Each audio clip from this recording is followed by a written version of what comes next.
Bienvenue dans cette nouvelle vidéo dans laquelle on va parler de nue propriété et d'usufruit. Et pour ça, je reçois un expert, Cyril Ago. Salut Cyril. Bonjour Damien. Cyril est cofondateur du cabinet Décider, donc c'est un peu votre dada de parler de tous ces sujets un peu barbares quand on n'y connaît rien. Donc là, dans cette vidéo, je t'ai invité pour que tu nous parles et que tu nous précises tout ce qui est autour de ces notions de nue propriété, d'usufruit, qui à un moment, quand on est investisseur immobilier ou quand on a envie d'être investisseur immobilier, c'est des sujets qu'il va falloir maîtriser. Tout à fait.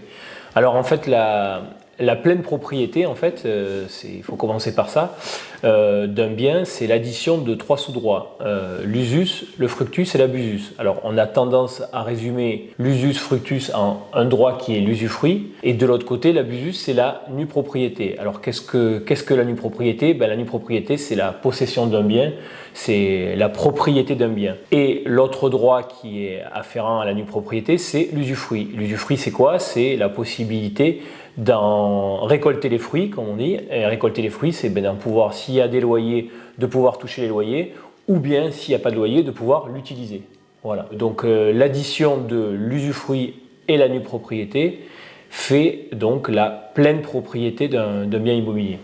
Et pourquoi on fait cette distinction? Ça apporte, en quelques mots, ça apporte. C'est quoi Est-ce que c'est juste se prendre la tête, comme on adore se prendre la tête en France, sur la séparation des choses, quand on peut voir sur la fiscalité? C'est quoi l'intérêt réel de séparer du coup la nue propriété et l'usufruit? Alors souvent, ça a été aussi fait pour des raisons de succession. On connaît, on connaît quand dans les successions les parents qui gardent donc l'usufruit d'un bien et qui vont donner la nue propriété à leurs enfants.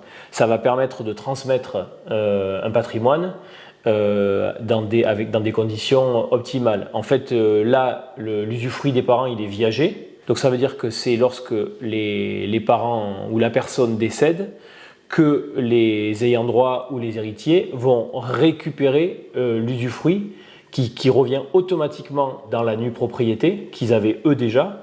Et donc les enfants récupèrent la pleine propriété sans qu'il y ait rien à faire et que ça se fait automatiquement au décès des parents. Tu as employé un mot qui est intéressant, usufruit viager. Oui. Ça veut dire qu'il y a d'autres catégories d'usufruit?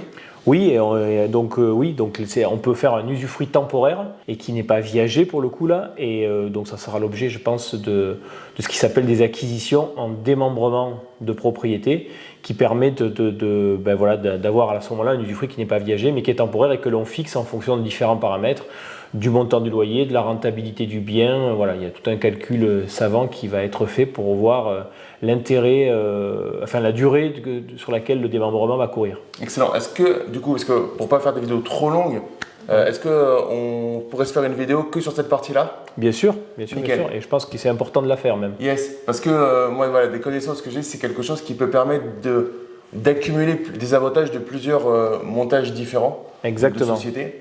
Écoute, si tu ne veux pas louper la vidéo sur cette partie de démembrement et d'usufruit de nue propriété, abonne-toi à la chaîne et clique bien sur la petite cloche. Je ne sais pas si c'est ce que tu fais sur YouTube, super important. Cliquez sur la cloche parce que ça te permet d'être prévenu quand on sort des prochaines vidéos. Et si tout se passe bien, l'une des prochaines vidéos qui va sortir avec Cyril, ça sera une vidéo pour tout expliquer techniquement là-dessus. Et ce n'est pas un truc qu'on peut improviser avec 2 recherches sur Google. C'est des personnes qui font ça tout le temps, qui peuvent vraiment en parler. C'est pour ça que je vais voir les meilleurs experts sur ce domaine. Voilà, abonne-toi à la chaîne. Et est-ce que tu as quelque chose à ajouter déjà pour cette vidéo, vidéo d'introduction sur ce sujet? Alors non, parce qu'effectivement, au niveau de l'usufruit, la nue propriété, c'est des choses assez simples à comprendre. On a fait le tour, mais c'est effectivement la suite qui, à mon avis, sera plutôt intéressante pour savoir comment utiliser justement ces deux sous-droits via ce montage en démembrement. C'est ça. Parce que du coup, si je résume, moi, avec mes mots, on a l'usufruit nue propriété, usufruit assez classique qui est, on va dire, patrimonial familial de succession, c'est-à-dire profiter avec ce que vous connaissez quand on vous dit les parents qui commencent à vieillir, il y a des abattements, etc. Donc on isole la nue propriété de l'usufruit, c'est-à-dire que les parents qui ont acheté, qui ont investi, ils récupèrent quand même la fruit de la gestion par exemple locative, mais on assure tranquillement la transmission pour pas, par exemple, devoir revendre un bien dans l'urgence au moment d'un décès. Exactement. Il y a des fois pas pire que devoir faire ça pour payer les frais de succession. Donc ça, c'est une première partie. Et la deuxième partie qu'on verra du coup plus précisément dans notre vidéo, c'est un truc un peu plus optimisation. Oui. J'ai juste une question sur l'usufruit du propriétaire en mode classique avec les parents par exemple. Qui est censé payer par exemple des gros travaux de ravalement dans un appartement, dans un immeuble? Normalement, c'est le nu propriétaire qui a quand même la propriété du bien qui paye les travaux.